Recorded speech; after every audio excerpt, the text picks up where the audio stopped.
Hello friends, आप देख रहे हैं टेक्निकल हिंदी गुरुजी। फ्रेंड्स, इंपॉर्टेंट नोटिस आ चुका है मोप अप राउंड काउंसलिंग के लिए। जी हाँ फ्रेंड्स, आप देख सकते हैं इंपॉर्टेंट नोटिस फॉर मोप अप राउंड काउंसलिंग। जी हाँ फ्रेंड्स, मोप अप राउंड काउंसलिंग के लिए आपको सभी गाइडलाइंस जानना बेहद ज़रूरी है, क्योंकि फ्रेंड्स मैं आपको बता दूं कि जो मोप अप राउंड होता है आपका, वो all India quota round one की तरह बिल्कुल भी नहीं होता है, बिल्कुल भी डिफरेंस होता है। इसमें पूरा पूरा चेंजेस होता है राउंड वन की और राउंड टू की काउंसलिंग से हटकर। बिल्कुल भी मोप अप राउंड के गाइडलाइंस जितने भी रहते हैं सभी बदले हुए होते हैं। तो जी हाँ फ्रेंड्स, इस वीडियो में डिस्कस करेंगे कि एलिजिबल कैंडिडेट्स कौन कौन रहेंगे मोप अप राउंड काउंसलिंग के लिए।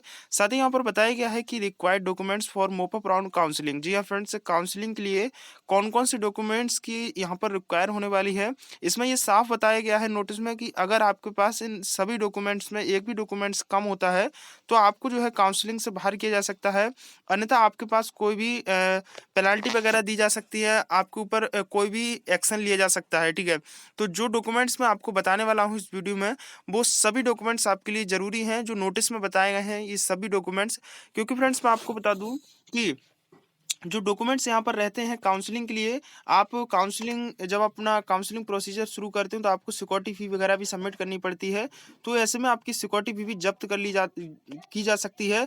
ये मैंने आपको अपडेट कल भी दिया था और एमसीसी ने ये साफ बोला था कि अगर आप जो है काउंसलिंग के समय कोई भी गलत जानकारी दे देते हैं तो आपकी जो सिक्योरिटी फीस है आपकी वो जब्त कर ली जाएगी, वो आपको वापस नहीं दी जाएगी। ठीक है, तो वीडियो में अंत तक बने रहिएगा फ्रेंड्स। आपकी एक गलती आपको काउंसलिंग से बाहर कर सकती है। तो वीडियो को अभी तक आपने लाइक नहीं किया, वीडियो को लाइक कर दें और टेक्निकल हिंदी गुरु चैनल को सब्सक्राइब नहीं किया तो कर लें। साथ ही बेल आइकन को प्रेस कर लें फ्रेंड्स, क्योंकि आप सभी को पता है कि नीट की प्रत्येक अपडेट आपको टेक्निकल हिंदी गुरु चैनल के माध्यम से दी जाती है। तो चलिएगा टाइम ना वेस्ट करते हुए वीडियो को करते हैं स्टार्ट। तो देखिए फ्रेंड्स, यहाँ पर बताया गया है, मैं आपको थोड़ा इसके बारे में बता देता हूँ, जो कि छात्र भी कमेंट्स कर रहे थे कि सर हम थोड़ा रॉन्ग इन्फॉर्मेशन हमारी जाली चली जाती तो क्या सिक्योरिटी फी मिलेगी या फिर नहीं मिलेगी। सिक्योरिटी जो फी होती है आपकी किस किस कारण की वजह से आपकी फॉरफिट कर ली जाती है, यानी कि जब्त कर ली जाती है। यहाँ बोला गया है कि in with condition security amount will be forfeited. Friends हम इस क्वेश्चन को देखते हैं, उसके बाद जो आपके नोटिस जारी किया गया है काउंसलिंग को लेकर उस नोटिस को देखेंगे हम। यहाँ पर देख लीजिएगा, पहले बोला गया है कि the security fee will be forfeited. Forfeited का मतलब होता है जब्त कर लेना। ठीक है, if the candidates who have been has been allotted a seat in the second round of mop-up round of DGHS does not join the respective institute during the second round mop-up round of counseling conducting by the DGHS MCC।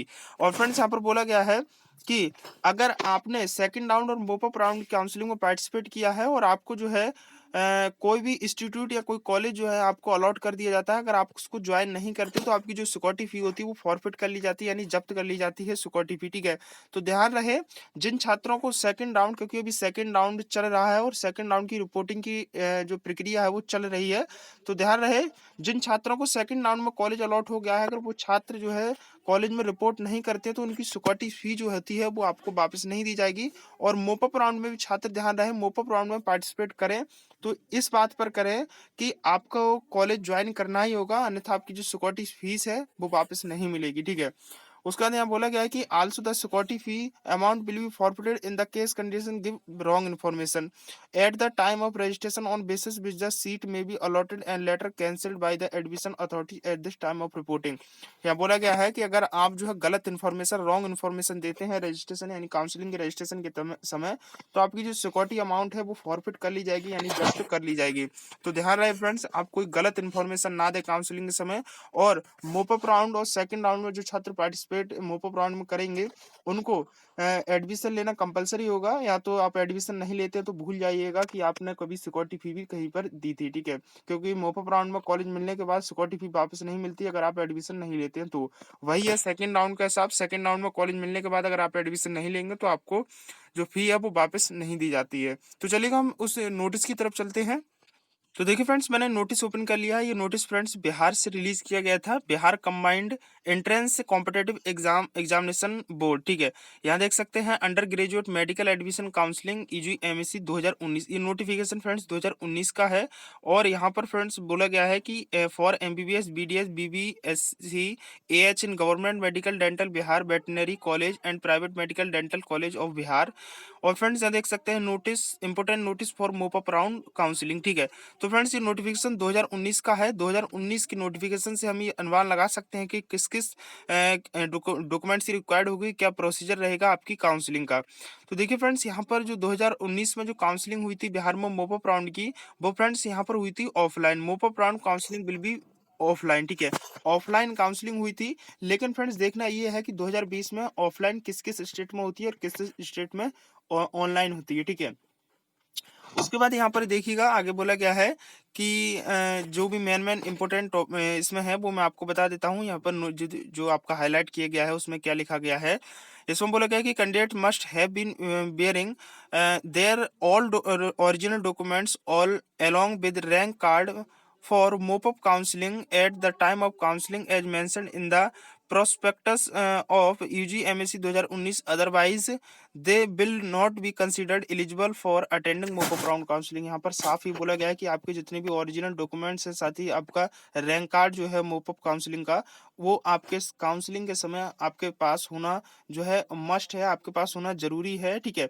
Otherwise आपको जो है ये बोला गया है कि they will be not considered eligible, ठीक है। आपको जो है मोपअप राउंड काउंसलिंग के लिए एलिजिबल नहीं किया जाएगा, कंसीडर नहीं किया जाएगा। ध्यान रहे, जितने भी डॉक्यूमेंट्स मैं आपको बताने वाला हूँ वो सभी डॉक्यूमेंट्स आपके पास होना जरूरी है।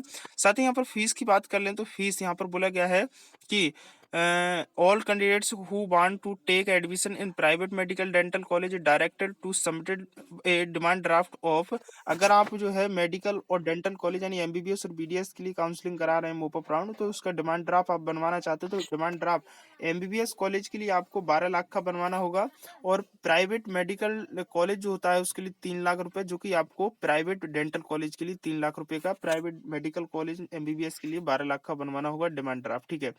उसके बाद ये जो सबमिट करना है आपको, ये बोला गया है कि BCEC board payable the Patna filling which they would not be given chance of document verification and admission, ठीक है। तो ये आपको डिमांड ड्राफ्ट बनवाना होगा। फी स्ट्रक्चर वगैरह आप यहाँ पर देख सकते हैं।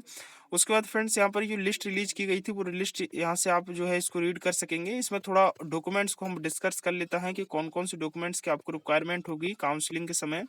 तो देखिए फ्रेंड्स, यहाँ पर डॉक्यूमेंट्स बताए गए हैं। देखिए बोला गया है कि all the certificate included in the list given below in applicable must be submitted in original by every candidates at the time of his her counselling allotment on the schedule date. यहाँ पर जो counselling आपकी है, counselling के समय सभी documents हैं, कौन कौन से डॉक्यूमेंट्स आपके पास होने जरूरी हैं, ओरिजिनल डॉक्यूमेंट्स एवरी कैंडिडेट के पास, ठीक है, प्रत्येक कैंडिडेट के पास। तो यहाँ पर पहला डॉक्यूमेंट्स आपका है ओरिजिनल एडमिट कार्ड नीट। आपने नीट का जो एग्जाम दिया होगा उसका ओरिजिनल डॉक्यूमेंट्स आपके पास होना जरूरी है, ठीक है। जब आप काउंसलिंग करेंगे तो उस समय आपके पास ये सभी डॉक्यूमेंट्स होने चाहिए। उसके बाद ये डॉक्यूमेंट्स फ्रेंड्स जो बिहार से है, और बिहार में फ्रेंड्स ऑफलाइन काउंसलिंग की गई थी, तो ऑफलाइन आपको कॉलेज में जाकर करवानी होती, तो कॉलेज में जाते समय आपको ये सभी डॉक्यूमेंट्स मस्ट होते हैं। तो वही डॉक्यूमेंट्स यहाँ पर बताए गए हैं कि आपके पास सबसे पहले तो नीट का एडमिट कार्ड होना चाहिए। दूसरा आपका है downloading print out of online field application form, ठीक है, पार्ट ए और पार्ट बी। आपने नीट का जो फॉर्म भरा था उसका पार्ट ए और पार्ट बी दोनों पार्ट आपके पास होने चाहिए, प्रिंट आउट उसका।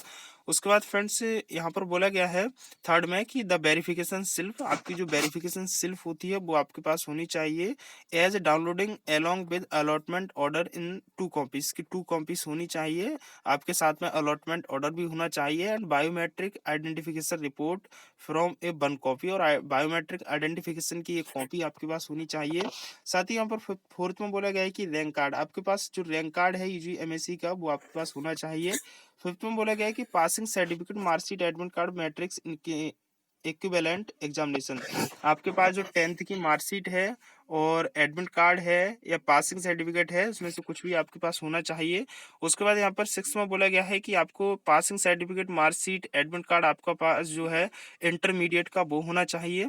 साथ ही यहाँ पर बोला गया है नेक्स्ट की सर्टिफिकेट फॉर रेसिडेंस, आपका रेसिडेंस सर्टिफिकेट होना चाहिए और Bihar duly issued by consult CO concern DM, SDO, civil of permanent residence, ठीक है। उसके बाद कास्ट सर्टिफिकेट आपका पास होना चाहिए। उसके बाद यहाँ पर बोला गया है कि all the certificate on original as per the requirement of prospect, और जितने भी डॉक्यूमेंट्स हैं सभी आपके पास ओरिजिनल होने चाहिए, ठीक है। जो भी प्रोस्पेक्ट रिक्वायरमेंट होगी उस रिक्वायरमेंट के हिसाब से आपको वो डॉक्यूमेंट्स देने होंगे। उसके बाद यहाँ बोला गया है उसको वाला 6 कॉपी यानी 6 फोटो आपके पास होने चाहिए, पासपोर्ट साइज फोटो होने चाहिए। साथ ही आपकी जो एडमिट कार्ड में फोटो लगा है वही सेम फोटो आपके पास होने जरूरी है। उसके बाद नेक्स्ट बोला गया है कि मुस्लिम माइनॉरिटी के जो कैंडिडेट हैं, सिख कैंडिडेट हैं, उनके लिए यहाँ पर must come with the relevant documents with the necessary proving him Muslim minority Sikh. आप जो है मुस्लिम माइनॉरिटी या सिख कैंडिडेट हैं तो आपको ये प्रूव करना होगा डॉक्यूमेंट्स के साथ कि हाँ हम ये माइनॉरिटी और सिख कैंडिडेट हैं। उसके बाद नेक्स्ट बोला गया कि एनआरआई कैंडिडेट के लिए बोला गया है कि NRI candidates have to submit required certificate. जो एनआरआई कैंडिडेट हैं उनको एक रिक्वायर्ड सर्टिफिकेट डाउनलोड जो है सबमिट करना होगा। Possibility during the counselling candidates are advise to contact the concern college regarding detail the certificate required, ठीक है। तो ये सभी डॉक्यूमेंट्स आपके पास होने मस्ट है। ये इसमें से एक भी डॉक्यूमेंट्स आपके पास नहीं होता है तो आपको दिक्कत हो सकती है, ठीक है। उसके बाद यहाँ पर हेडलाइन में क्या बोला गया है, जो हेडलाइन आपका जो हाईलाइट किया गया है कि the candidates are required to wearing all original certificate document mentioned in para 3 एवं possible positively at the time of counseling, otherwise they will not be eligible for counseling admission। और यहाँ पर बोला गया है कि अगर आपके पास ओरिजिनल सर्टिफिकेट डॉक्यूमेंट्स नहीं होते हैं तो आपको काउंसलिंग और एडमिशन के लिए एलिजिबल नहीं किया जाएगा, जैसा कि इसमें साफ साफ बोला गया है, ठीक है। तो फ्रेंड्स इससे रिलेटेड कोई दिक्कत आपको परेशानी हो तो नीचे कमेंट बॉक्स में पूछ सकते हैं, ठीक है। लेकिन बकाया मैं बता दूं आपको कि काउंसलिंग का प्रोसीजर जो रहता है वो मैं पहले ही ऑलरेडी वीडियो बना चुका हूं। अगर आपने वो वीडियो नहीं देखी है तो चैनल पर जाकर उस वीडियो को जरूर देख लें, क्योंकि मैं हर अपडेट आपको वीडियो के माध्यम से बताता रहता हूँ। जैसे ही मोपा ब्रांड का न्यू अपडेट होगा, अगर आपको कोई दिक्कत परेशानी हो तो कमेंट में पूछ लीजिएगा। देखिए मैं आपको कमेंट को लेकर वीडियो बनाता हूँ कि छात्र किस टॉपिक पर ज़्यादा कमेंट्स कर रहे हैं। आप जिस टॉपिक पर ज़्यादा कमेंट्स करेंगे मैं उसी के ऊपर आपको वीडियो प्रोवाइड कराऊंगा, क्योंकि छात्र काफ़ी परेशान है मोपा ब्रांड को लेकर। और आपके माइंड में जो भी डाउट्स हैं, जो भी है, ऐसा नहीं कि मैं आपका डाउट के जो कमेंट्स है वो नहीं पढ़ता हूँ, मैं सभी छात्रों के कमेंट्स पढ़ता हूँ। और जो कमेंट्स ज़्यादा आते हैं, ठीक है, मान लीजिएगा कमेंट से जिस कमेंट्स की परसेंटेज ज़्यादा होती है मैं उसी कमेंट्स को लेकर पिकअप करता हूँ, उस कमेंट्स के ऊपर सर्च करता हूँ गूगल पर, फिर आपको वीडियो प्रोवाइड कराता हूँ जिससे आपको दिक्कत परेशानी ना हो, ठीक है। तो इस वीडियो को अपने दोस्तों और फ्रेंड्स ज़्यादा से ज़्यादा शेयर कर दें फेसबुक व्हाट्सएप पर। और किसी को कोई मुझसे विजिट करना हो या किसी को मुझसे कुछ बात करना हो तो चैनल पर जाकर अबाउट सेक्शन में मेल आईडी होगी, तो मेल आईडी पर जाकर मुझसे जो है मेल कर सकते हैं। मैं उनको जो है पर्सनली मोबाइल नंबर दूंगा और मुझसे बात कर सकेंगे कॉल पर, ठीक है। तो धन्यवाद दोस्तों वीडियो देखने के लिए।